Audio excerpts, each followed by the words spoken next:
It's a stormy night here in the Highlands, and you've asked me to tell you a story to pass the night, a stormy night like this. And so I'm going to tell you the story, a very old, ancient story.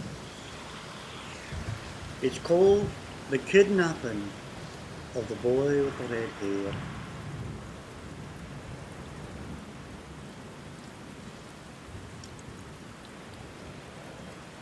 Late winter, March.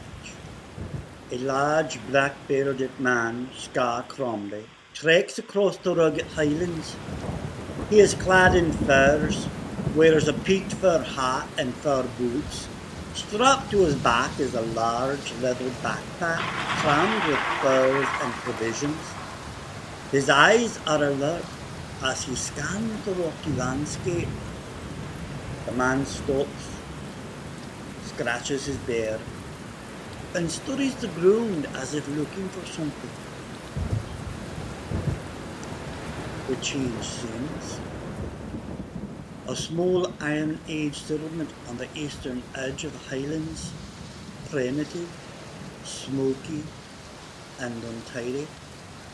People are busy going about their daily chores. Children play in the frozen snow. One boy stands out. He is smaller than the rest, and he has bright red hair. He seems quieter, less rowdy than the other children. His attention is focused on a small carved figure that he carries in his hand, held close to his chest. The sea is close to hand, and the tangy salt air permeates the compound. It is dusk. Scar Crombie stops and makes camp for the night. He builds a small fire and sits with his back against a large stone.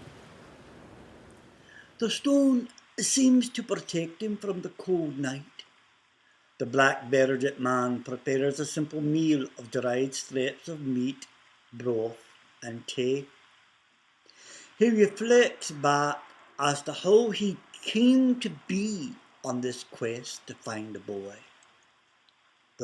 with the red hair, and to bring this boy back to the islands on the edge. So now we go back to the people at the settlement. They are preparing their evening meals inside their primitive ruined huts. The animals are penned for the night in their strong enclosures.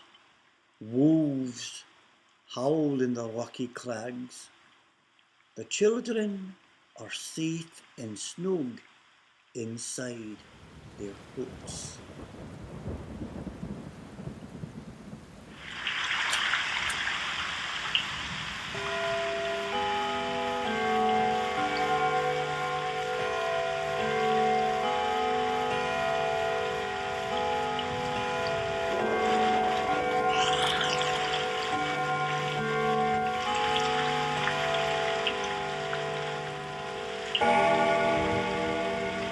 We do want to get back to the story and what's going on with Scar Crombie.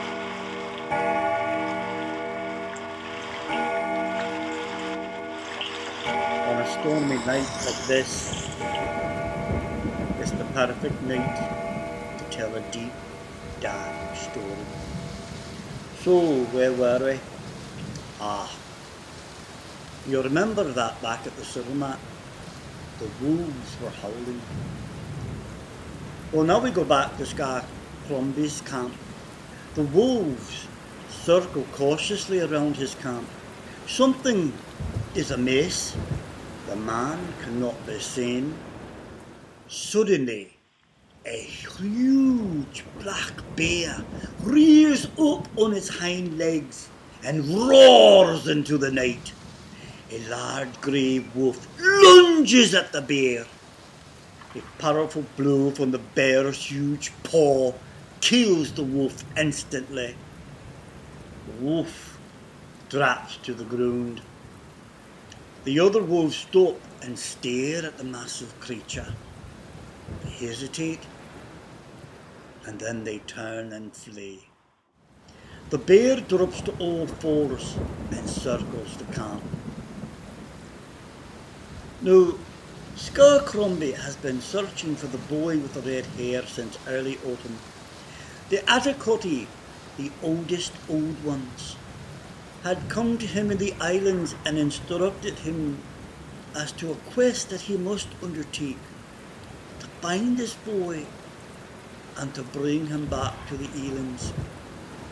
It is the boy's fate, it is the boy's destiny, and the boy is needed for the very survival of the islands on the edge. Scarecrombie is reluctant to embark on such an impossible quest. He is an island bear, not a wandering bear. The Atticoti tell him that he is the bear that must find this boy. They will work their powerful magic to change the bear into a shapeshifter. He will be a bear man. In time, the bear will be able to assume whichever of the two forms he desires to be seen in. As a man, he will have the strength of a bear. As a bear, he will have the cunning of a man. And when Scarecrombie finds the boy with the red hair, he must decide which form he will take in order to bring the boy back to the islands. So now we go back to the settlement. The boy with the red hair collects shellfish from the shore with the women and the other children of the settlement. It is cold work. The boy shivers and looks around. His carved figure of a bear is tucked inside his tunic. He glances upwards at the steep crags that hover just over the settlement. The boy sees a strange figure. He can't tell if it is a large man or a large animal that stands at the edge of the craggy cliff, staring down at the settlement, watching, waiting.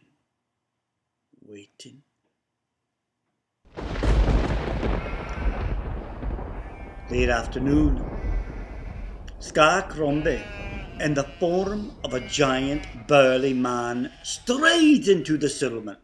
The people are wary, but they sense no harm from him. The children watch the giant man from the safety of dark doorways or from behind their mother's skirts. The boy with the red hair is unafraid. He boldly stands in the open, tightly holding his carved bear, watching the man. Scarecrombie glances at the boy and nods. He seeks out the boy's father and sits down with the family for a meal. After making the customary small talk, Scarecrombie tells the boy's father the reason he has come to their settlement.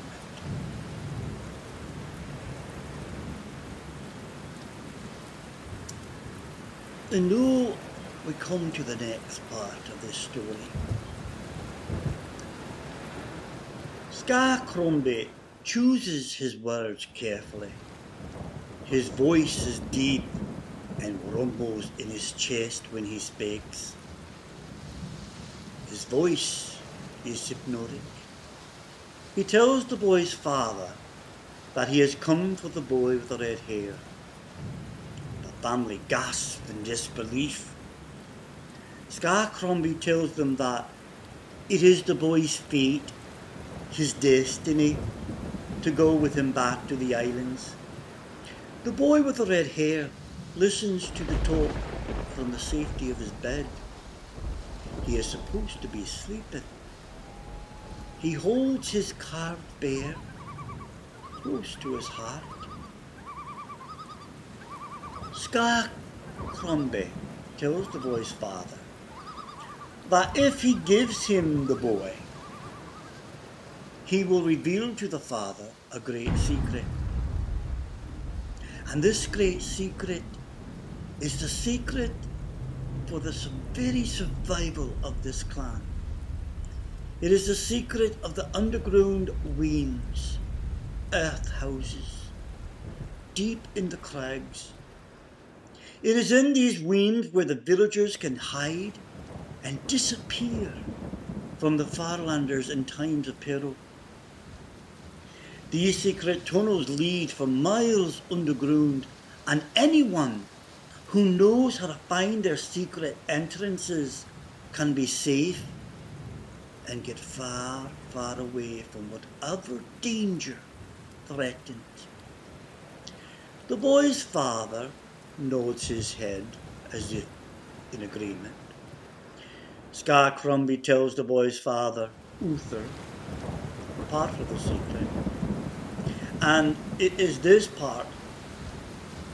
He tells him that the mad marauders, the Farlanders, the wolves of the sea, will land on the beach near their settlement in a few days. These ferocious and vicious sea wolves will attack and destroy everyone and everything.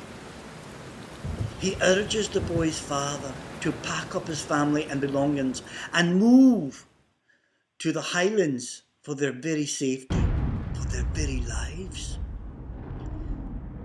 Scar Crombie reminds the boy's father that he must now give him the boy with the red hair in order to hear the rest of the secret.